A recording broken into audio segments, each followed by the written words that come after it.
Movie का start होता है एक बहुत ही प्यारी बच्ची को दिखाते हुए जिसकी उम्र कोई 10 या 12 साल थी। उसके सर पर सींग थे और साथ उसके पर भी थे। उसका नाम होता है मेलेफिसेंट और वो एक प्यारी सी परी होती है जो कि एक जादुई जंगल में रह रही होती है। उसने आज तक बाहर की दुनिया देखी नहीं होती। उसके लिए सारा कुछ उसका यही प्यारा जंगल होता है। इवन आप ये भी सोच सकते हैं कि उसने आज तक इंसानों को नहीं देखा और फिर भी वो अपने जंगल में खुश है। उस जंगल में इंसानों के अलावा बाकी सारे क्रिएचर्स थे, अजीब अजीब जानवर भी थे। एक दिन मेलेफिसेंट जंगल में कहीं जा रही होती है तो उसे एक छोटा सा लड़का दिखाई देता है जो कि उसी की एज का था। वो उसे कहती है कि तुम कौन हो, यहाँ पर क्या कर रहे हो। वो छोटा बच्चा मेलेफिसेंट को बताता है कि मैं पास के ही किंगडम में रहता हूँ और मुझे यहाँ पर एक हीरा नजर आया था जिसे मैंने उठा लिया। तो मेलेफिसेंट उसे वो हीरा वापस लेती है और उसे कहती है कि आओ मैं तुम्हें तुम्हारे किंगडम तक छोड़ाती हूँ। तो वो लड़का कहता है कि ठीक है, मैं चला तो चाहता हूँ लेकिन क्या तुम मुझसे दोस्ती करोगी, और अगर कभी मैं दोबारा इस जंगल में आया तो क्या हम खेल सकते हैं। तो मेलेफिसेंट कहती है कि जादुई जंगल है और तुम्हारा यहाँ पे आना ठीक तो नहीं है लेकिन देखेंगे। इसी के साथ वो दोनों हैंड शेक करते हैं तो मेलेफिसेंट को कोई करंट लगता है। इनफैक्ट उसे उस लड़के की पहनी गई लोहे के रिंग से करंट लगा था। वो बताती है कि लोहा परियों को जला देता है तो आइंदा इसे पहन कर मत आना। इसके बाद हम देखते हैं कि वो लड़का अपने किंगडम में वापस चला जाता है, लेकिन जिस किंगडम से वो आया था वो किंगडम इस जंगल पे कब्जा करना चाहता था और इस लड़के के माँ बाप भी जिंदा नहीं थे। इसकी मेलेफिसेंट से काफी अच्छी दोस्ती हो चुकी थी और इनके दोनों के जहन में ये बात थी ही नहीं कि हम एक दूसरे के दुश्मन किंगडम से हैं। ये दोनों एक साथ खेलते रहे और इसी तरह कई साल गुजर गए। वो लड़का यहाँ आता रहता और मेलेफिसेंट और ये मिलके खेलते और अब ये दोनों बड़े हो चुके थे। वो दोनों 16 साल के हो चुके थे और एक दूसरे को पसंद करने लगे थे। मेलेफिसेंट को लगता था कि इंसान परियों के दुश्मन नहीं है, वो बहुत अच्छे होते हैं। उसे ये भी नहीं पता था कि उनमें ग्रीड भी होती है यानी लालच भी होती है। एक दिन मेलेफिसेंट सोच रही होती है कि उस लड़के को आए हुए काफी दिन हो चुके हैं और उसको उस लड़के की एक और बात भी याद आती है कि उसने कहा था कि जब मैं बड़ा हो जाऊंगा तो अपने किंगडम पर कब्जा करूंगा और जो यहाँ पे किला है उसको भी मैं हासिल कर लूंगा। यानी मेलेफिसेंट को तो अभी भी ये समझ नहीं आ रहा होता कि वो लड़का लालची था। मेलेफिसेंट एक दिन अपने जंगल में बैठी होती है तो देखती है कि दूसरे किंगडम का राजा अपनी काफी ज्यादा आर्मी और घोड़ों के साथ उसके जंगल पर कब्जा करने आया है। मेलेफिसेंट अपने जंगल की परी होती है और वो अपने जंगल को प्रोटेक्ट करना अच्छे से जानती थी। वो उठ खड़ी होती है और अब काफी ज्यादा पावरफुल होती है। वो उस राजा से कहती है कि तुम मेरे जंगल में नहीं आ सकते। तो राजा कहता है मैंने तुमसे तो नहीं पूछा, और इसी के साथ वो अपने लोगों को ऑर्डर देता है कि मुझे इसकी डेड बॉडी चाहिए। अब राजा की आर्मी जंगल की तरफ जाने लगती है लेकिन जंगल में से भी अजीबोगरीब क्रिएचर्स घोड़े पर बैठे हुए इन पर अटैक करते हैं और अब राजा और उसकी आर्मी पूरी तरह से जख्मी हो चुकी थी। सारे के सारे इंसान वहाँ से डर के भाग जाते हैं कि ये जंगल तो जादुई है और हमारे बस की बात नहीं है इनसे लड़ना। अब राजा अपने किंगडम में वापस चला जाता है। वो काफी बूढ़ा हो चुका था और काफी कमजोर भी। तो वो सब लोगों को इकट्ठा करता है और उनसे कहता है कि तुम सब जानते हो ना कि उस जंगल में कितना ज्यादा खजाना है और मैं शुरू से तुम लोगों से यही कहता आ रहा हूँ कि हम उस पर कब्जा करेंगे, लेकिन अब जैसी मेरी हालत है मुझे नहीं लगता कि मैं वहाँ जाकर लड़ सकता हूँ। लेकिन मैं तुम लोगों से वादा करता हूँ कि जिसने उस मेलेफिसेंट को मार दिया मैं उसकी शादी अपनी बेटी से कर दूंगा।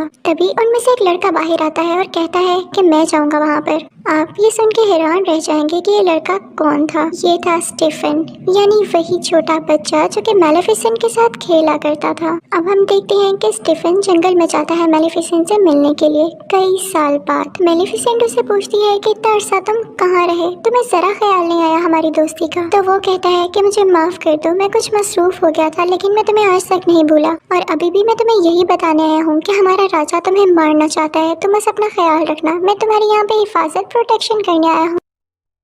और इसके बाद वो दोनों बातें करने लगते हैं। मेलेफिसेंट उससे कहती है कि मैंने तुम्हें माफ किया, क्योंकि उसको नहीं पता होता कि इंसान किस कदर बुरे हो सकते हैं। वो उस पर यकीन जो कर लेती है। लेकिन स्टीफन बहुत लालची इंसान था। वो उसे कोई नशे की दवाई पिला देता है पानी में जिससे वो बेहोश हो जाती है। उसके बाद स्टीफन चाकू उठाता है और उसे मारने लगता है लेकिन नाकाम रहता है। और फिर अगली सुबह जब हम देखते हैं कि मेलेफिसेंट की आंख खुलती है तो उसके पैर नहीं होते, वहाँ पर उसके जख्म हुए होते हैं, जिसे देख के मेलेफिसेंट को अपनी आंखों पर यकीन नहीं आता और वो चिल्लाने लगती है, रोने लगती है, क्योंकि उसके खूबसूरत पैर अब उसके साथ नहीं रहे थे। वो अब परों वाली परी नहीं रही थी। दूसरी तरफ हम देखते हैं कि स्टीफन मेलेफिसेंट के पैर लेके राजा के पास आता है और कहता है कि ये ले, मैंने आपसे किया हुआ वादा पूरा कर दिया। राजा उससे बहुत खुश होता है और उससे पैर लेके उसे इस किंगडम का राजा बना देता है। और यहाँ पे स्टीफन का भी ख्वाब पूरा हो चुका था, उस लालची इंसान का ख्वाब। ख्वाब। दूसरी तरफ जंगल में हमें मेलेफिसेंट दिखाई जाती है जो कि काफी उदास थी क्योंकि वो अब उड़ जो नहीं पाती थी। वो एक दिन जंगल में चलकर कहीं जा रही होती है कि देखती है कि एक शिकारी किसी कौवे को मारने वाला है। उसे ये सब चीजें बर्दाश्त नहीं होती थी तो वो फौरन से उस कौवे को इंसान बना देती है और वो शिकारी बेचारा वहाँ से डर के भाग जाता है। वो कौवा जो कि अब इंसान बन चुका था उसके पास आता है और कहता है कि थैंक यू, लेकिन आपने ऐसा क्यों किया? तो मेलेफिसेंट कहती है कि मैं नहीं बता सकती, बस मेरे दिल में रहम आ गया। तो वो कौवा कहता है कि अब मैं आपकी सारी जिंदगी खिदमत करूंगा, आप जो मुझसे कहेंगे मैं आपकी हर बात मानूंगा। वो इंसान बनने पे काफी खुश होता है। तो मेलेफिसेंट भी इस बात से एग्री हो जाती है और उसका नाम डीएवल रखती है। हम डीएवल उसे इन्फॉर्मेशन ला कर देता था। मेलेफिसेंट को पता चलता है कि स्टीफन ने सिर्फ और सिर्फ राजा बनने की लालच में उसके पर काटे, तो उसे इंसानों से नफरत होने लगती है। उसका ट्रस्ट इंसानों पर से खत्म हो जाता है। फिर हम देखते हैं कि उस तरफ किंगडम में स्टीफन की राजा की बेटी के साथ शादी हो चुकी थी और अब उसकी एक बेटी भी पैदा होती है। वहाँ पे काफी ज्यादा सेलिब्रेशंस हो रही होती हैं और किसी को कुछ पता नहीं होता कि वहाँ पे कौन कौन आ रहा था, कितनी कितनी दूर से आ रहा था। और इसी चीज का फायदा उठाते हुए मेलेफिसेंट भी वहाँ पर जाती है और उसे विश करने लगती है। वो उस छोटी बेबी से कहने लगती है कि तुम बहुत प्यारी हो, लेकिन जैसे ही तुम 16 साल की होगी तुम्हारे हाथ में एक सुई चुभेगी जिसके बाद तुम्हारी डेथ हो जाएगी, तुम्हारी मौत हो जाएगी। तो स्टीफन उसके आगे किड़किड़ाने लगता है और कहता है कि ऐसा नहीं करो, तुम मेरा बदला मेरी बेटी से क्यों ले रही हो? तो मेलेफिसेंट कहती है कि मैं भी एक लड़की थी और याद है तुमने मेरे साथ क्या किया था। मेलेफिसेंट के दिल में अभी भी कुछ रहम बाकी होता है तो वो स्टीफन से कहती है कि एक सोल्यूशन है, अगर तुम्हारी बेटी को उसके 16th बर्थडे पे उसका सच्चा प्यार मिल गया तो उसकी जान बच सकती है। स्टीफन इस बात से काफी परेशान हो जाता है और 3 छोटी छोटी परियों को बुलाता है और कहता है कि मेरी बेटी को यहाँ से दूर ले जाओ और जब तक ये 16 साल की नहीं हो जाती इसे यहाँ मत लेकर आना, वरना इसका कर्ज सच्चा हो जाएगा। और उसके बाद वो निकलता है जंगल पर अटैक करने के लिए, लेकिन ऐसा नहीं कर पाता क्योंकि जंगल की बाउंड्रीज को मेलेफिसेंट ने कवर कर रखा था अपनी पावर से और अब कोई भी इंसान उस जंगल में नहीं आ सकता। फिर हम देखते हैं कि वो प्रिंसेस जो स्टीफन की बेटी होती है उसका नाम अरोरा होता है और वो 3 परियों से लेके काफी दूर चली गई होती है, लेकिन मेलेफिसेंट को अभी भी उसका मुकाम पता था कि वो किस जगह पर रह रही है। वो उसे डराने की कोशिश करती है लेकिन वो छोटी बच्ची यानी प्रिंसेस अरोरा हंसने लगती है और अब मेलेफिसेंट का दिल भी उसके लिए सॉफ्ट होने लगा था क्योंकि मेलेफिसेंट एक अच्छी परी थी, वो जालिम औरत नहीं थी। वो 3 परियां जो प्रिंसेस अरोरा की केयर करती थी काफी ज्यादा केयरलेस थी और अक्सर मेलेफिसेंट खुद प्रिंसेस अरोरा की जान बचाती थी, कभी पहाड़ से नीचे गिरने से, कभी दरख्त से गिरने से। वक्त के साथ साथ प्रिंसेस अरोरा बड़ी होने लगती है। अब प्रिंसेस अरोरा पूरे 15 साल की हो चुकी थी, यानी उसका कर्ज पूरा होने में सिर्फ 1 साल बचा था। अब वो 3 परियों से जिस जगह पर लेकर आई थी वो एक बाउंड्री के अंदर थी और उसके आसपास काफी ऊंची ऊंची लकड़ियां थी। प्रिंसेस अरोरा ने भी इसके बाहर की दुनिया नहीं देखी थी जैसे मेलेफिसेंट ने नहीं देखी थी, तो उसको सस्पेंस होता था कि आखिर इसके बाहर है क्या। तो एक दिन वो वहाँ पर जाती है और वहाँ पर देखने लगती है कि तभी उसे फील होता है कि जैसे यहाँ पर कोई है। वो आवाज देने लगती है, कोई है तो सामने आओ, मुझे बहुत से क्वेश्चंस पूछने हैं। अब मेलेफिसेंट होती है वहाँ पर, उसे रहा नहीं जाता और वो प्रिंसेस अरोरा के सामने आ जाती है। प्रिंसेस अरोरा उसे देख के चिल्लाती है और कहती है, आप तो वही है जो बचपन से मेरा ख्याल रखती है, लेकिन कभी मेरे सामने क्यों नहीं आई? आप तो मेरी गॉड मदर है, मैं आपको पहचानती हूँ और जो आपके साथ कौवा है ना, मुझे वो भी बहुत अच्छा लगता है। मेलेफिसेंट को इस जवाब की बिल्कुल उम्मीद नहीं होती तो वो भी अंदर अंदर से खुश हो जाती है क्योंकि मैंने आपको बताया ना वो बहुत अच्छी परी थी। वो अरोरा से प्यार करने लगती है और अब वो नहीं चाहती थी कि जो कर्ज मैंने इसे दिया वैसे कभी भी लगे। उन दोनों में काफी दोस्ती हो गई थी और बिल्कुल वो एक माँ बेटी की तरह एक साथ रहती थी, खेलती थी, बातें करती थी। एक दिन जब प्रिंसेस अरोरा सो रही होती है तब मेलेफिसेंट अपनी सारी पावर्स यूज करके वो कर्ज वापस लेने की कोशिश करती है,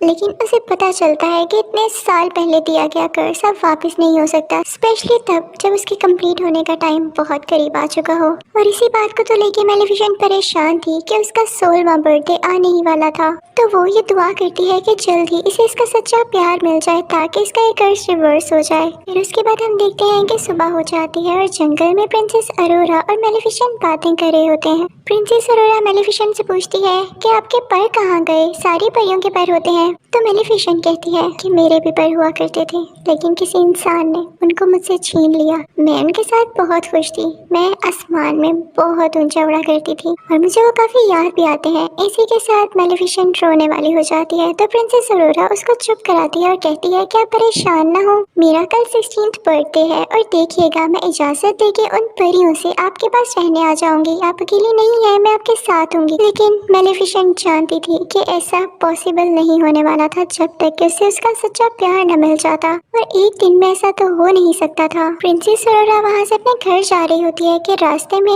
उसे एक लड़का दिखाई देता है जो कि काफी प्यारा था और उसी के जितना था। वो दोनों जैसे एक दूसरे की तरफ देखते हैं तो एक दूसरे को पसंद करने लगते हैं। खैर उसके बाद प्रिंसेस अरोरा वहाँ से अपने घर चली जाती है और उन तीनों परियों से कहती है कि मैं अब यहाँ से जाना चाहती हूँ। वो उनसे ये बात कर रही होती है कि मैं इस घर से दूर मेलिफिसेंट के पास जाना चाहती हूँ। तो परियों को लगता है कि शायद इसे इस बात का पता चल चुका है कि इसके पेरेंट्स अभी भी जिंदा है और ये किंगडम जाना चाहती है अपनी बर्थडे के बाद।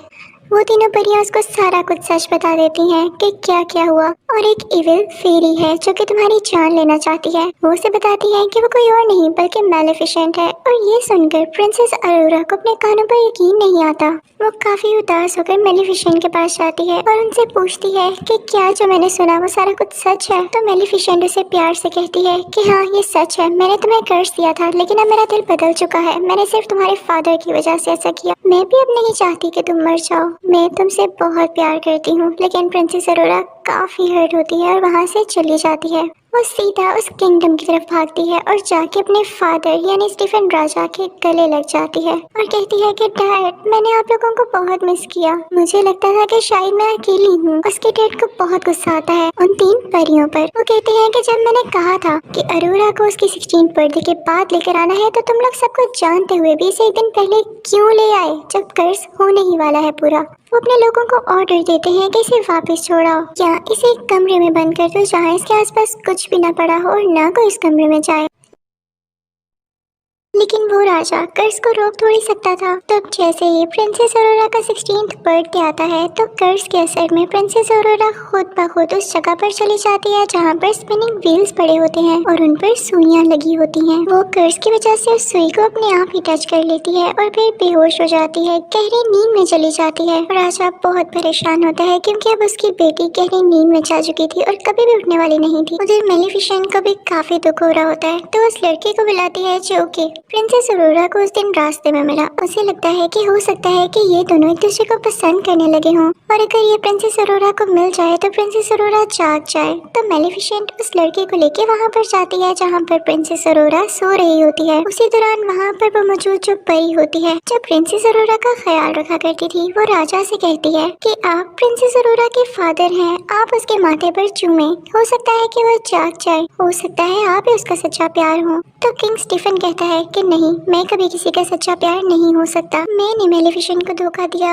और उसी लिए ये सब कुछ हो रहा है। अब जब मेलिफिसेंट उस लड़के को यहाँ पर आती है और वो प्रिंसेस अरोरा के पास जाता है तो प्रिंसेस अरोरा नहीं जागती। मेलिफिसेंट को पता चल जाता है कि ये इसका ट्रू लव नहीं है। मेलिफिसेंट ये देख के रोने लगती है और उससे कहती है कि मैं तुम्हें बहुत याद करूंगी, मुझे तुम्हारी स्माइल याद आएगी, मैं तुम्हें कभी नहीं भुला पाऊंगी। और ये कह के मेलिफिसेंट रोते हुए उसके माथे पर किस करती है और वहाँ से जाने लगती है। लेकिन तभी उसे पीछे से आवाज आती है, रुकिए गॉड मदर। और ये आवाज प्रिंसेस अरोरा की होती है। जी हाँ, प्रिंसेस अरोरा का ट्रू लव, उसका सच्चा प्यार मेलिफिसेंट ही थी क्योंकि वो उससे दिल से प्यार करती थी। प्रिंसेस अरोरा मेलिफिसेंट से कहती है कि मैं आपके साथ जंगल में रहना चाहती हूँ। तो मेलिफिसेंट उसे अपने साथ लेके जाने लगती है, लेकिन तभी पीछे से स्टीफन के लोग उन पर जाल डाल देते हैं। वो लोहे का जाल होता है जो कि परियों को चला सकता था। मेलिफिसेंट यहाँ पे बहुत बेबस हो जाती है और अपने कव्वे को ड्रैगन बना देती है। वो कौवा यानी जो कि अब ड्रैगन था अपने मुंह से आग निकालने लगता है और वहाँ पर मौजूद सारे लोगों को जला देता है। मेलिफिसेंट अब आजाद भी हो जाती है, लेकिन तभी यहाँ पर आता है किंग स्टीफन अपने कुछ लोगों के साथ और इसने लोहे की शील्ड पहनी होती है ताकि मेलिफिसेंट को हमेशा के लिए मार दे। दूसरी तरफ प्रिंसेस अरोरा को मेलिफिसेंट के वही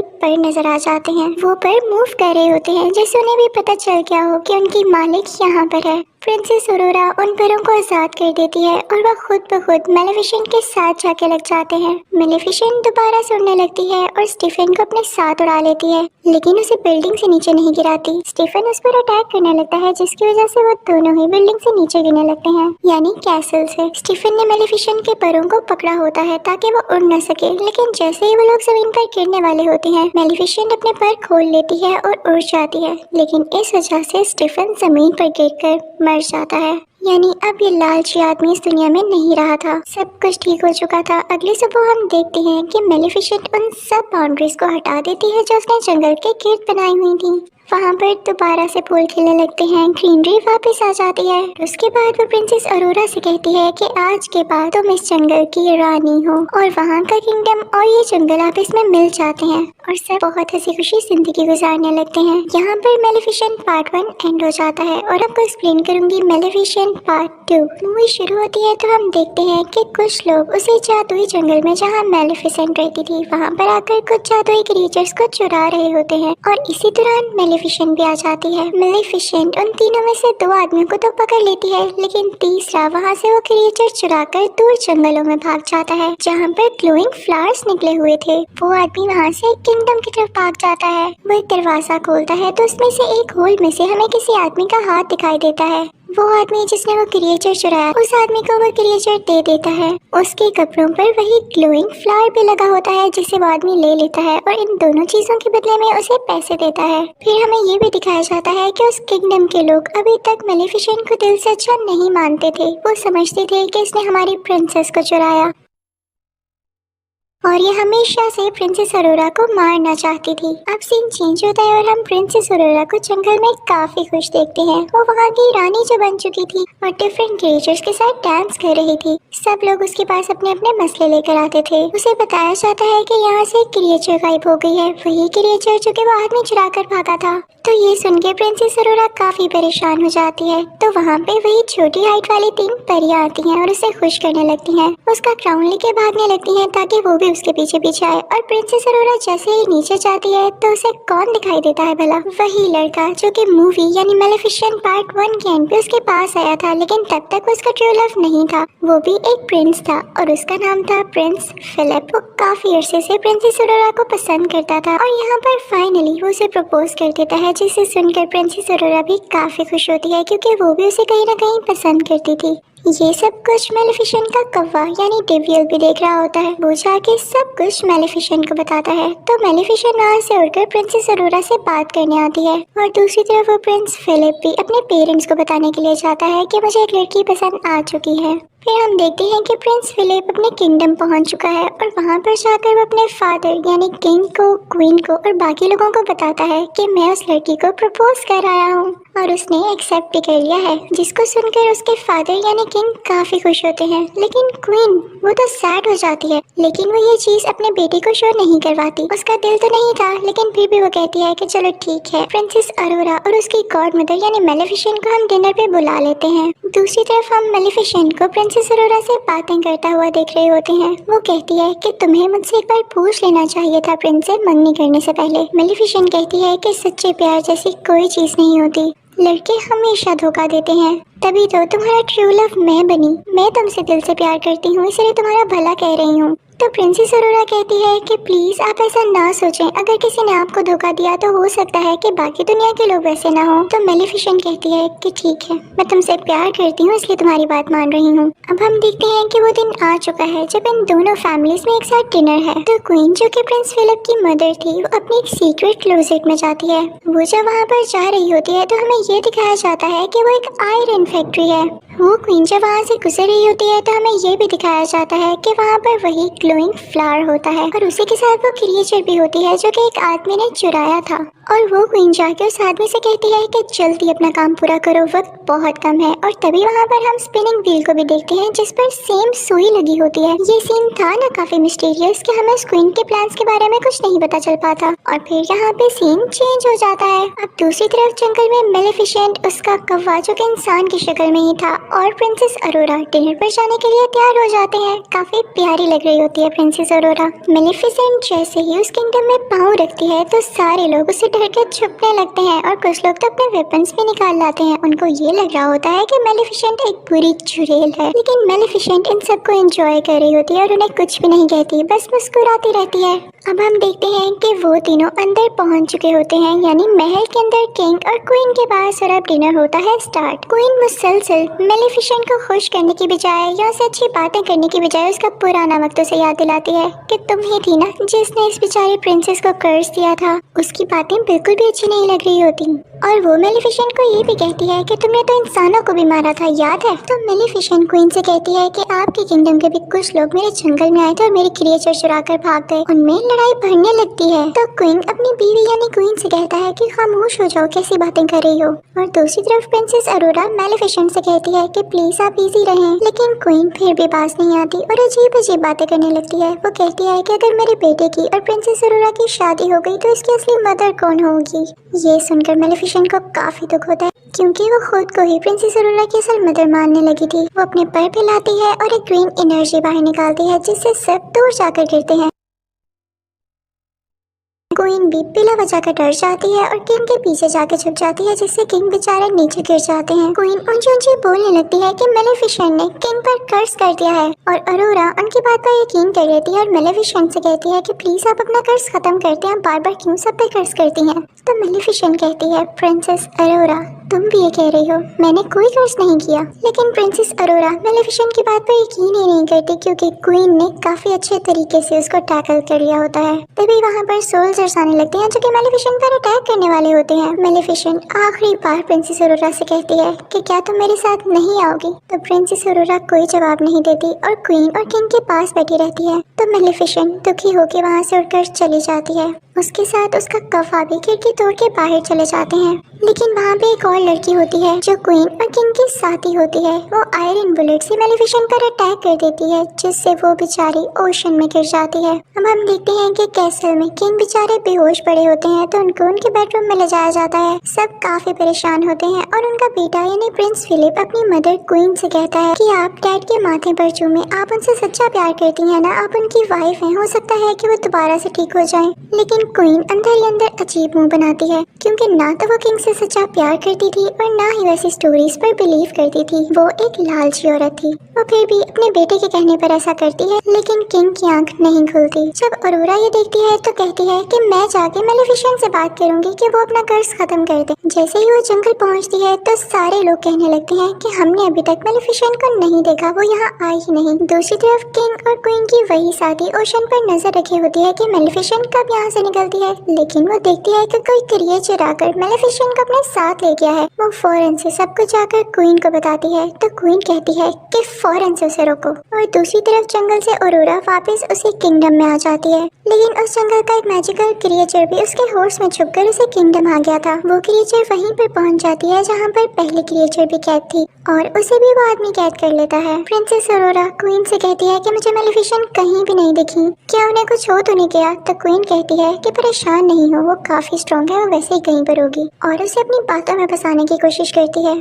दूसरी तरफ क्वीन की वही साथी ओशन पर अभी भी नजर रखी होती है कि जैसे ही उसे मेलिफिसेंट नजर आए वो उसको मरवा दे। और फिर उसके बाद ऐलान किया जाता है कि अगले 3 दिन के अंदर अंदर प्रिंस फिलिप और प्रिंसेस अरोरा की शादी है और हम चाहते हैं कि हम सब लड़ाइयाँ छोड़ दें, हम सुलह करना चाहते हैं और जंगल में जितने भी क्रिएचर्स हैं वो सब के सब इस शादी में इन्वाइटेड हैं। दरअसल ये उनका प्लान था क्योंकि वो ये चाहते थे कि मेलिफिसेंट को मार के जंगल के सब क्रिएचर्स को कैद कर लिया जाए ताकि वहाँ को सिक्योर करने के लिए कोई भी ना हो और फिर उस जंगल पर कब्जा कर लिया जाए। दूसरी तरफ हम देखते हैं कि मेलिफिसेंट की आंख खुल जाती है, वो काफी जख्मी होती है और उसे कुछ क्रिएचर्स की आवाज आ रही होती है जो कि कह रहे होते हैं कि हम इंसानों पर अटैक करेंगे। उनके भी बड़े बड़े पर होते हैं और सर पर सींग होते हैं। वो जंगल में अपनी पनाह लेने आए थे क्योंकि उन्हें ये लग रहा था कि जंगल उनके लिए सेफ पॉइंट हो सकता है इंसानों पर अटैक करने से पहले। मेलिफिसेंट भी वहाँ पर पहुँच चुकी होती है और उनमें से एक क्रिएचर मेलिफिसेंट की तरफ आता है और उससे कहता है कि हम में भी अपनी पावर ट्रांसफर करो। इंसानों को कैसे हराया जा सकता है, हमें भी बताओ। लेकिन मेलिफिसेंट उसे दूर फेंकती है। उन क्रिएचर्स के हेड का नाम बोरा होता है। वो जब देखता है कि मेलिफिसेंट में इतनी पावर है कि किसी को भी इतनी दूर उड़ा के फेंक सकती है तो वो काफी खुश होता है कि अब हमें इसको टैकल करने में काफी आसानी होगी। अब बोरा का साथी मेलिफिसेंट को अपने साथ लेके केव में आ जाता है और उसे बताता है कि यहाँ पे बुरी और अच्छी फेरीज एक साथ रहा करती थी। क्योंकि इंसान उन्हें हंट करने लगे थे, इस वजह से उन्हें एक साथ रहना पड़ा। फिर वो एक स्ट्रक्चर के पास आता है जो कि वहाँ पे स्टिल था, कोई मूवमेंट नहीं कर रहा था। तो बोरा का साथी उसे बताता है कि मेलिफिसेंट तुम इन्हीं की औलाद में से हो, तुम आखिरी पावरफुल और अच्छी परी बची हो। वो आदमी मेलिफिसेंट को बताता है कि तुम बहुत पावरफुल हो और जल्द ही तुम एक ऐसी स्टेज पे पहुंचोगी जिससे तुम दुनिया की सबसे ज्यादा ताकतवर परी बन जाओगी। लेकिन वो आखिरी स्टेज तुम अभी पार नहीं कर पाई और वो है प्रिंसेस अरोरा को माफ करना, क्योंकि सारी जिंदगी तुमने उससे मोहब्बत की है, उससे प्यार किया है और इसके लिए बहुत करेज चाहिए कि आप किसी को दिल से माफ कर दें। और जो किसी को दिल से माफ कर देता है वही इस दुनिया का सबसे ताकतवर इंसान होता है। तो मेलिफिसेंट कहती है कि नहीं, मैं उसे माफ नहीं कर सकती, मैंने उसे हमेशा प्यार किया लेकिन उसने मुझे धोखा दिया। तभी वहाँ पर बोरा भी आ जाता है और बताता है कि प्रिंस फिलिप और प्रिंसेस अरोरा की शादी हो रही है और ये हमारे पास अच्छा मौका है उन पर अटैक करने के लिए। लेकिन मेलिफिसेंट यहाँ चुप रहती है। दूसरी तरफ हम ये भी देखते हैं कि प्रिंसेस अरोरा को क्वीन अपनी ढकी छुपी बातों से काफी टॉर्चर करने लगती है और प्रिंसेस अरोरा को ये फील भी होने लगता है। तो वो प्रिंस फिलिप के पास जाती है और उससे कहती है कि मैं सिर्फ आपके लिए बर्दाश्त कर रही हूँ, वरना मुझे क्वीन अच्छी नहीं लगने लगी। दूसरी तरफ हम ये देखते हैं कि क्वीन का वही आदमी जो कि उस फैक्ट्री में काम कर रहा होता है उस ग्लोइंग फ्लावर के ऊपर, वो उससे कुछ डस्ट तैयार कर लेता है जिसे बताता है कि इससे परियां मर सकती हैं और ये मैंने मेलिफिसेंट को मारने के लिए तैयार किया है। उसे देख के क्वीन काफी खुश होती है। उसके पास एक छोटी सी फेरी भी होती है और जैसे ही वो पाउडर उस पर डालता है तो वो फेरी मर जाती है। क्वीन बहुत खुश हो जाती है, लेकिन वो आदमी उसे कहता है कि ये पाउडर तभी और ज्यादा बन सकता है जब आप मुझे वो ग्लोइंग फ्लावर्स और ज्यादा ला के दें। तो क्वीन अपने लोगों को ऑर्डर्स देती है कि जल्दी जाओ और वो फ्लावर्स फौरन से इकट्ठे करके लाओ। और जैसे ही उसके आदमी उधर पहुंचते हैं वो फ्लावर्स लेने के लिए तो मेलिफिसेंट को खबर हो जाती है और वो भी वहाँ पे पहुंच जाती है। लेकिन तब तक बहुत देर हो चुकी थी, उसके सोल्जर सारे फ्लावर्स उतार चुके थे और मेलिफिसेंट यहाँ पे कुछ भी नहीं कर पाती। बस वो बहुत उदास थी क्योंकि उसके साथ हमेशा बुरा ही हुआ था। वो सोल्जर्स मेलिफिसेंट पर आयरन बुलेट से अटैक करने लगते हैं, लेकिन तभी उसके सामने बोरा का साथी आकर उसे बचा लेता है। मेलिफिसेंट भी एक शील्ड बना लेती है जिससे वो लोग प्रोटेक्टेड हो जाते हैं और बोरा बाकी सोल्जर्स पर अटैक करने लगता है। लेकिन जैसे ही मेलिफिसेंट बोरा के साथी को केव तक लाती है तो तब तक वो बेचारा मर चुका होता है। अगली सुबह हम देखते हैं कि प्रिंस फिलिप और प्रिंसेस अरोरा की शादी के इवेंट शुरू हो चुके होते हैं और जंगल की सारी क्रिएचर्स उस किंगडम की तरफ जा रही होती हैं। लेकिन जैसे ही मेलिफिसेंट का कौवा जो कि इंसानी शक्ल में ही होता है वो अंदर जाने लगता है तो उसे रोक लिया जाता है। फिर हम देखते हैं कि प्रिंसेस अरोरा काफी प्यारी लग रही होती है और प्रिंस फिलिप उसे एक फ्लावर देता है जो कि कोई और फ्लावर नहीं, उसी के जंगल का ग्लोइंग फ्लावर था। उसे देख के काफी हैरानी होती है कि क्वीन ने क्यों भिजवाया है मेरे लिए। वो क्वीन को ढूंढने के लिए जाती है और तभी उसे वो सीक्रेट डोर भी मिल जाता है। उसके हाथ में अभी भी वो फ्लावर था और वो जाते जाते उसे स्पिनिंग व्हील के पास पहुंच जाती है। उसे वो सारे विजन्स आने लगते हैं कि कर्स क्या था और मुझे यहाँ पर कैसे ले जाया जा रहा है। वो वहाँ पर देखती है कि 2 फेरीज भी कहते हैं वही क्रिएचर जिसे साथ मैंने कैद किया था। वो उनको छुड़ाने ही लगती है लेकिन वो आदमी उसे रोक लेता है। तभी वहाँ पर क्वीन आ जाती है और वो प्रिंसेस अरोरा से कहती है कि मेरा किंगडम पहले उस जंगल के करीब हुआ करता था, लेकिन इन सब क्रिएचर्स और मेलिफिसेंट के एंसेस्टर्स ने यानी उसके बड़ों ने मिलकर मेरे किंगडम को नुकसान पहुंचा दिया और मेरे फादर मारे गए। लेकिन जब मेरा भाई भी वहाँ सुलह करने के लिए गया तो उस जंगल के क्रिएचर्स ने मेरे भाई को भी मार दिया और जब मैं अकेली बच गई तो मुझे किंग से शादी करना पड़ी जो कि अब मेरा हस्बैंड है, लेकिन मैं उससे प्यार नहीं करती। तो क्वीन कहती है कि मैं तुम सबसे बदला लेकर रहूंगी। क्वीन सोल्जर्स को ऑर्डर देती है कि प्रिंसेस अरोरा को एक रूम में कैद कर दिया जाए और ऐसा ही होता है और फिर उन क्रिएचर्स को भी एक रूम में बंद कर दिया जाता है और फिर उन पर वही पाउडर छिड़का जाता है जो कि साथ मैंने तैयार किया था, जिसकी वजह से सारे क्रिएचर्स बेचारे वीक होने लगते हैं। जिस रूम में अरोरा होती है वहाँ पर उसका वेडिंग ड्रेस होता है और वो उसे फाड़ कर काफी लंबी सी रस्सी में बदल देती है और कैसल से नीचे जाने की कोशिश करती है। लेकिन तभी वहाँ पर सोल्जर्स आते हैं और प्रिंसेस अरोरा खुद को रूम में ही बंद कर लेती है। मेलिफिसेंट का कौवा भी जो कि इंसानी रूप में ही होता है कैसल के अंदर आ जाता है और दूसरी तरफ प्रिंस फिलिप अपने बीमार फादर के पास बैठा होता है और उसे ये सब कुछ नहीं पता होता। अब क्वीन अपनी कैसल की छत पर होती है और वो इस जंगल की तरफ काफी बॉम्ब्स फेंक रही होती है। दूसरी तरफ बोरा भी अपने लोगों के साथ इस किंगडम पर अटैक करने के लिए आ रहा होता है। दूसरी तरफ अरोरा मौका पाके उसी ड्रेस से लटकते हुए नीचे आ जाती है किंग के रूम में, जहाँ पे प्रिंस फिलिप भी होता है। वो उसे सब कुछ बताती है कि क्वीन ने मेरे साथ क्या किया और मेलेफिसेंट ने आपके फादर को कर्ज नहीं दिया बल्कि आपकी मदर नहीं दिया है, जिसे सुनकर प्रिंस फिलिप काफी हैरान होता है। और दूसरी तरफ हम देखते हैं कि बोरा और उसके साथी किंगडम पर अटैक करने आ रहे होते हैं, लेकिन उन पर मुसलसल आगे से अटैक कर रहे होते हैं किंगडम वाले, और उनमें से कुछ लोगों को पकड़ भी लेते हैं। प्रिंसेस अरोरा को मेलेफिसेंट का वही कव्वा दिखाई देता है जो कि इंसान ही बना हुआ था। वो उससे कहती है कि हमें लोगों की जान बचाने के लिए यहाँ की चर्च का दरवाजा खोलना होगा, और वो दोनों मिलकर दरवाजा खोलने लगते हैं। वहाँ पर जाकर वो सारे क्रिएचर्स को बचा लेते हैं, और वहाँ पर मौजूद छोटी छोटी फेरीज उन सुराखों में फूल भर देती हैं जहाँ से पाउडर निकल रहा था, और अब वो डस्ट पाउडर वहाँ से बाहर नहीं निकलता और न ही किसी क्रिएचर को नुकसान पहुँचाता है। और जब क्वीन की वो साथी लड़की जो कि पाउडर गिरा रही होती है उनको ठीक करने जाती है,